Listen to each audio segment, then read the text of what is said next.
নারায়ণগঞ্জ বন্দরে ঋণের টাকা নিয়ে বিরোধের জেরে ছোট ভাইয়ের স্ত্রীকে কুপিয়ে নৃশংসভাবে হত্যার পর থানায় আত্মসমর্পণ করেছে খুনি রবিউল হাসান ওরফে আবির নামের এক ব্যক্তি।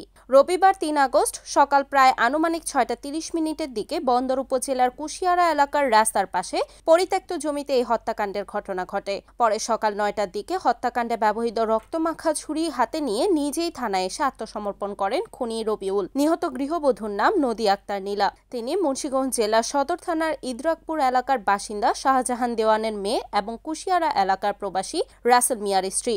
স্থানীয় সূত্র ও পুলিশ জানায়, কয়েক মাস আগে রবিউলের মা ব্র্যাক ব্যাংক থেকে ব্যবসার জন্য ৪ লাখ টাকা ঋণ নেন। সেই টাকা ছোট ছেলে রাসেল ও পুত্রবধূ নীলার হাতে তুলে দেওয়া হয়, কিন্তু রাসেল বিদেশে পাড়ি জমালেও ঋণের টাকা পরিশোধ না করাতে জামিনদার রবিউলের ওপর ব্যাংক চাপ দিতে থাকে। এ নিয়ে নীলার সঙ্গে তার বিরোধ সৃষ্টি হয়। এর জের ধরে রবিবার সকালে ভাবিকে বাসা থেকে ডেকে এনে নির্জন বিলে ধারালো অস্ত্র দিয়ে এলোপাতাড়ি কুপিয়ে হত্যা করেন রবিউল।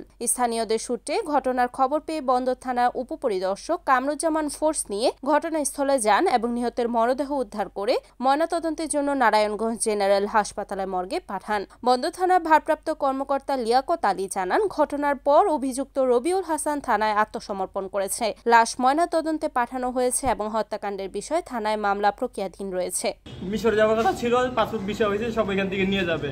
তো অনেকদিন যাবতই ভিসা পাসপোর্ট হইতেছে, হয় না। আজকে সবাই বিদায় জানিয়েছে কালকে রাত্রে, আজকে চলে যাবে, ওর হাজবেন্ড নিয়ে যাবে, তো ওর দেবর দিয়ে আসবো। তা আমাদের কেউ নেয় নাই। তো তার ভিতরে আজকে সকালে আমরা ছবি পাই যে এখন দৌড়ে আসলাম। রিপোর্ট মেহেদী হাসান প্রান্ত, NAN টিভি, বন্দর, নারায়ণগঞ্জ।